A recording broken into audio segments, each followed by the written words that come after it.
नमस्कार, प्रभा साक्षी news network पर आप सभी का स्वागत है। इस वक्त हम बादशाहपुर विधानसभा क्षेत्र में हैं। मेरे साथ हैं राव नरबीर सिंह जी, जो कि हरियाणा सरकार में मंत्री रहे हैं, बीजेपी के उम्मीदवार हैं। आप अब तक प्रचार में काफ़ी समय हो गया है, क्या आकलन है आपका?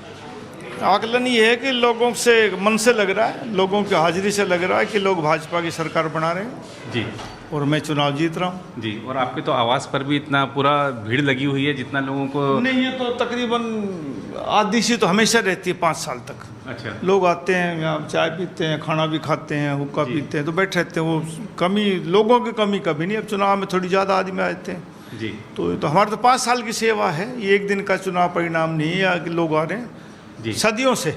जी, हाँ, कई पीढ़ियों से लोगों की सेवा करते आ रहे हैं, चुनाव लड़ते आ रहे हैं, हारते भी जीतते हुए, जनता की मर्जी है। अब के मैं चुनाव अच्छे वोटों से जीत रहा हूँ जी। और पिछली बार तो चलिए जो भी कारण रहे उससे रह गए थे, लेकिन इस बार का जो चुनाव है, अभी हमने देखा कि लोकसभा का जो चुनाव था उसमें इस तरीके की चीज़ें सामने आई कि बीजेपी के ही कार्यकर्ता घर से नहीं निकले, बीजेपी और आरएसएस के कार्यकर्ताओं में समन्वय नहीं हो पाया। तो इस बार कुछ कमी ना रह जाए विधानसभा में, तो क्या तैयारी है? नहीं, मेरे तो बीजेपी की टिकट चाहिए थी। बीजेपी के जो पदाधिकारी हैं बहुत से काम कर रहे हैं, ऐसी बात नहीं। और फिर हमारे अपने कार्यकर्ता हैं जी, और मुझे लग रहा है कि मैं 100% और भाजपा की टिकट पे मैं हरियाणा में सबसे ज़्यादा वोटों जीतूंगा जी, जी।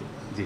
और अभी आपकी अगर प्राथमिकताएं क्या होंगी, आप चुनाव जीतते हैं तो क्षेत्र के? गुड़गांव का बहुत बुरा हाल है जी, बहुत हमने काम करने हैं। गुड़गांव में जल भराव ख़त्म करना है, जी, गुड़गांव में ट्रैफिक व्यवस्था ठीक करनी है जी। कि जाम ना लगे, सिग्नल फ्री गुड़गांव में करना है। जी, मेडिकल के काम करने हैं कि हॉस्पिटल गुड़गांव में एक था वो तोड़ दिया, नाम मात्र का एक हॉस्पिटल, चाहे 3-4 हॉस्पिटल बने। जी, गुड़गांव में एजुकेशन फैसिलिटी ठीक हो जी, और गुड़गांव वातावरण ठीक हो। जी, कूड़े का घर बन गया गुड़गांव, कूड़ा मुक्त हो, पॉलीथीन मुक्त हो। कई काम करने हैं, समयानुसार जैसे जैसे मांग आती रहेगी वो सरकार के तौर पर लोगों से भी सहयोग लेंगे सब काम करने के। जी। वैसे तो साइबर सिटी कहा जाता है, लेकिन आपने जिस तरह से बताया तो बुनियादी सुविधाएं ही नहीं हाँ, है। गुड़गांव लेकिन में 10 साल तो आपकी पार्टी की सरकार थी ना? सब ने 5 साल हमारी सरकार थी, 5 साल साजे की सरकार थी जी, और इन 5 सालों में समझौते की सरकार में गुड़गांव में कोई काम नहीं हुआ। जी, तो अब के लोग बनाएंगे बीजेपी की सरकार तो फिर विकास का हम काम करेंगे जी।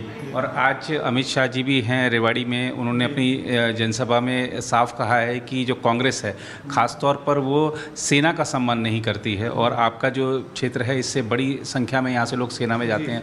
आपको लगता है कि ये सब जो अग्निवीर वाला मुद्दा चला रहे थे कांग्रेस वाले, तो अब आज अमित शाह जी ने काउंटर किया है कि उन्होंने, कांग्रेस के नेताओं ने सेनाध्यक्ष को तत्कालीन जो थे उनको गुंडा कहा था। तो आपको लगता है कि काउंटर किया जा रहा है? देखो, हमारे सबसे ज़्यादा शहीद हमारे होते हैं, हमारे सबसे ज़्यादा फौज में आदमी सैनिक हमारे सब, और सैनिकों की, वीरों की खान है ये। जी, और भारतीय जनता पार्टी के पक्ष में आम आदमी, किसान भी हो, हमारे यहाँ कभी किसान एजिटेशन भी नहीं हुआ, जी, जवान भी साथ है, आम आदमी भी साथ है। और हमारे यहाँ साउथ हरियाणा बोलते हैं हम इसको, जी, इसमें सबसे ज़्यादा सीटें, तकरीबन 3/4 सीटें जी, भारतीय जनता पार्टी जीतेगी। जी। आपने कहा किसान साथ हैं और जवान साथ हैं, पहलवान साथ हैं क्या? क्योंकि पहलवानों का भी आंदोलन चला। हमारे यहाँ पहलवान थोड़े कम हैं। जी, हाँ, इसलिए मैंने पहलवानों का नाम लिया। पहलवान साउथ हरियाणा में, हमारे इस इलाके में हिरवाल में कम है, इसलिए मैंने नाम लिया। जी। और अगर हम राजनीतिक पहलवानों की बात कर लें तो आपके विरोध में जो लोग खड़े हैं वो भी पूरा दमखम दिखा रहे हैं। दिल्ली से अरविंद केजरीवाल की भी पार्टी आ गई, तो इस बार जो है वो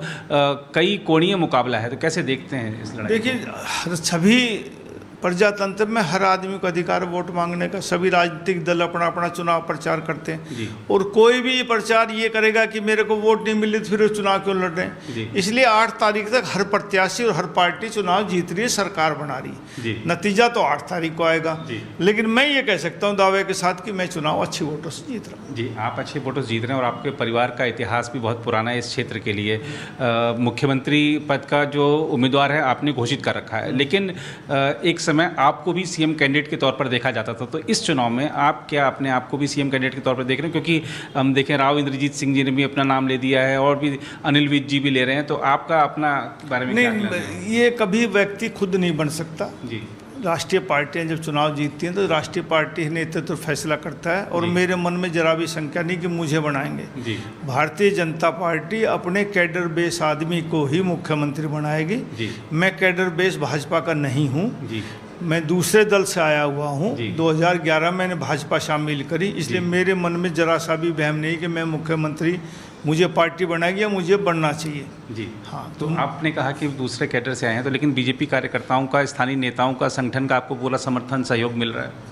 नहीं, पूरा कभी नहीं मिलता किसी भी प्रत्याशी को, जी। लेकिन बहुत मिल जाता है जी। और फिर मुझे भारतीय जनता पार्टी ने टिकट दी है, उसके साथ बहुत से कार्यकर्ता हैं, बाकी मेरे कार्यकर्ता जी। हैं। मैं अच्छे वोटों से चुनाव जीत जाऊंगा। जो भाई साथ दे रहे हैं उनका बहुत बहुत धन्यवाद, नहीं दे रहे उनका भी धन्यवाद। जी बहुत धन्यवाद आपका। तो ये थे नरबीर सिंह जी, जिनको पूरा विश्वास है कि हरियाणा में सबसे ज़्यादा मतों के अंतर से जीत उनकी ही होगी। परिणाम क्या होंगे ये तो 8 तारीख को पता चलेगा। फिलहाल इस रिपोर्ट में ही कैमरामैन राम महाजन के साथ मैं नीरज कुमार दुबे, प्रभा साक्षी न्यूज़ नेटवर्क के लिए।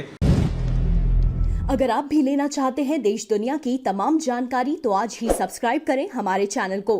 साथ ही नीचे दिए बेल आइकन को जरूर दबाएं ताकि हर अपडेट आप तक पहुंच सके।